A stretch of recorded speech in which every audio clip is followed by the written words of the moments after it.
Oke, di tahun 2024 buat kalian yang masih kepikiran buat beli iPhone seri lawas parah kayak iPhone 6s, iPhone 7 yang maybe bagi sebagian orang apa sih kayak udah nggak pernah bakal dilirik lagi dah. Bahkan ada yang mungkin punya tapi udah nggak pernah dipakai, bahkan udah nggak sampai dihidupin, udah nggak pernah dicas-cas lagi ya kan. Gue yakin ada nih yang lagi nonton video gue kayak gitu.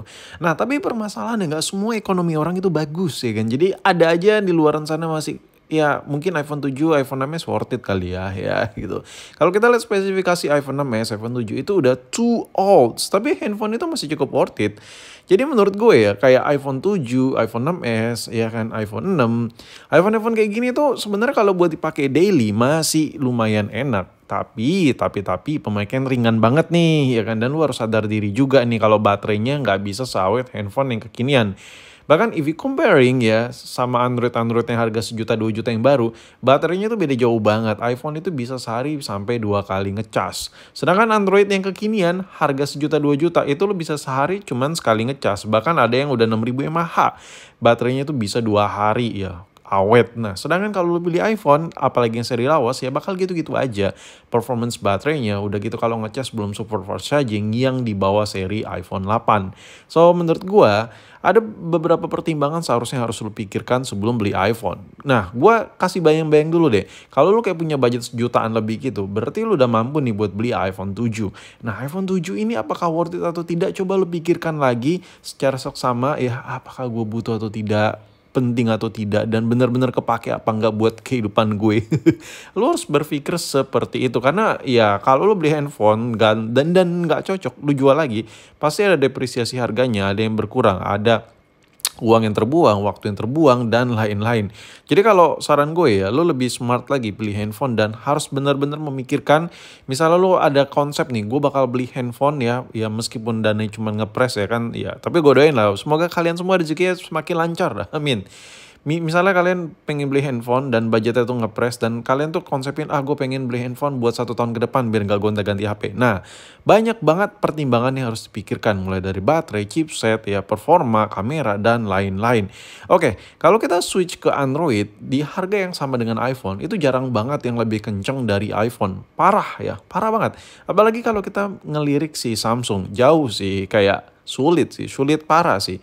Misalnya gini, lu punya iPhone 7, lu punya iPhone 7 Plus, lu punya iPhone 6s atau 6s Plus, di harga yang sama, coba deh lu beli Samsung. Nah, harganya sama dengan iPhone yang lagi lu pakai itu bakal lebih lemot ya. Samsung itu sebuah produk yang menurut gue, yang memang apalagi di kasta sejuta-sejuta gitu, itu bukan diciptakan untuk performance dari lahirnya. Sedangkan iPhone bawaan lahirnya udah flagship. Jadi ada detail-detail komponen-komponen tertentu yang menunjang handphone itu sangat-sangat powerful pada saat handphone itu muncul di permukaan. Nah, kalau kita pilih Redmi lagi ini bukan flagship juga. Jadi, apalagi kalau kita samakan ya kayak produk Redmi, terus Vivo yang harga sejuta mirip-mirip sama iPhone 7, itu bahkan mayoritas tuh handphonenya bakal jadi lemot parah gitu. Aturan lu udah nyaman-nyaman pakai iPhone 7, udah nyantuy, tiba-tiba lu milih Redmi misalnya. Harganya sama nih, misalnya lu iPhone 7 harganya 1,5 juta nih. Lu tukar juga nih misalnya ke Redmi juga yang 1,5. Kok tiba-tiba lemot parah, kok HP gue lemot banget gitu, kayak kok kesel banget gue makainya. Hal kayak gitu bakal terjadi. Kenapa? Karena skor Antutu ya, kalau kita lihat iPhone 6s itu skornya cukup tinggi, 280.000 ya. Ini sama sih, mirip-mirip dengan HP Android yang RAM-nya sampai 16 GB yang gimmick-gimmickan. Nah, ini skor Antutu iPhone 6s 280.000. Skor Antutu iPhone 7 369.000. Tinggi ya, ini V10 ya, V10 ya, versi 10. Jadi menurut gue dengan skor Antutu 200.000, 300.000-an, ini udah cukup kencang untuk sebuah HP 1 jutaan. So, jadi HP apa yang lebih kencang daripada iPhone, Android ya? Kira-kira ada nggak sih dengan harga yang sama ya, nggak peduli lah mau RAM-nya gede atau kecil, intinya lebih kenceng daripada iPhone tapi harganya sama dengan iPhone, tapi itu Android. Gue nggak mau iPhone, gue nggak mau pakai iPhone karena kerjaan gue semuanya account dan lain-lain gue udah terbiasa pakai Android. Jawabannya menurut gue salah satu handphone adalah Poco M5. Ini adalah sebuah handphone yang menurut gue cukup sempurna buat lo beli di harga sejutaan. Memang bukan yang performance jos banget ya, tapi kalau dibandingkan dengan Android yang lainnya, ini kenceng parah sih. Skor Antutunya sama-sama di V10 dengan RAM yang kecil aja. Ini no gimmick, nggak perlu RAM 6 GB, 8 GB, 12 GB. tapi performanya jauh lebih kenceng daripada iPhone. Lo bisa lihat skor Antutunya V10 ini di 414.000, iPhone 7 di 200-300.000 ya, iPhone 6s, iPhone 7 di 200-300.000 skor Antutunya. Sedangkan si Poco ini skor Antutunya speed testnya 400.000 lebih. Jadi dari sisi performa, handphone ini jauh kemana-mana ngunggulin iPhone, bahkan Android lainnya. Kalau kita bandingkan dengan Samsung yang RAM-nya 6GB, itu juga masih kalah sama si Poco ini. Apalagi ini gue coba cerita sedikit lah. Kalau kita bandingkan dengan misalnya Samsung A50 ya, Samsung A50s, ini jauh kemana-mana si Poco M5 ini jauh lebih the best. The best, best, best, best. Ya memang kalau masalah desain ini selera semua orang lah. Gua nggak tahu lu suka apa nggak ya dengan model kayak gini. Cuman buat lu yang kayak budget yang ngepres ya intinya budget kere-hore lah, sejuta gitu, sejuta lebih sedikit gitu. Tapi lu nggak mau terasa kayak ngelek-ngelek banget buat dipakai daily. Ini sebuah handphone yang menurut gue cukup worth it. Ini salah satunya ya. Masih banyak handphone lain yang cukup worth it. Nanti gue masukin wishlistnya. Karena handphone ini juga lagi gue tes pakai dulu. Jadi bisa cerita lebih panjang lagi mengenai handphone ini.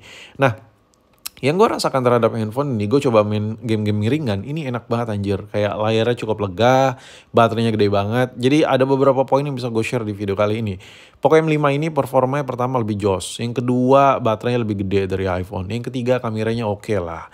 Memang kalau kita bandingkan dari sisi display, kalau kita bandingkan kayak misalnya si Samsung yang layar AMOLED, cuman handphone Samsung itu lemot parah cuy, asli.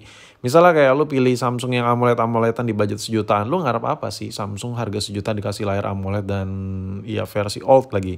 Lu ngarep performa apa sih dari Samsung? Sedangkan kita tahu HP Samsung harga 3 juta juga nggak se-powerful itu. Beda sama Infinix, harga 3 juta lo dikasih banyak banget ya kan.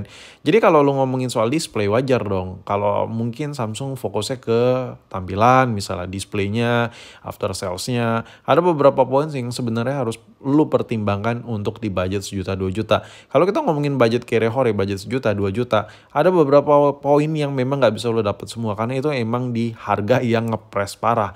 Contoh kayak kita pilih handphone yang benar-benar berasa banget luxnya itu contoh kayak Samsung A8. Tapi itu udah lemot parah gitu. Memang kalau dibandingkan dengan Poco M5 lagi kita bahas ini kayak nggak ada apa-apanya. Poco M5 ini nggak ada kesan mewahnya sama sekali. Cuman dari sisi performa jauh banget lah kalau lo bandingin sama si Samsung A8 meskipun RAM-nya mirip-mirip di 4GB. Kayak nggak ada apa-apanya anjir. Sumpah ini Poco M5 ini kenceng parah kalau lu bandingkan dengan Android lainnya. Tadi aja udah gue kasih spill sedikit kan. Kita bandingkan dengan iPhone 7 aja, iPhone 7 aja kalah boy. Ini padahal di harga yang sama, bahkan bisa lebih murah daripada iPhone pada umumnya. Jadi menurut gue ini adalah salah satu Android yang cukup worth it. Poco M5.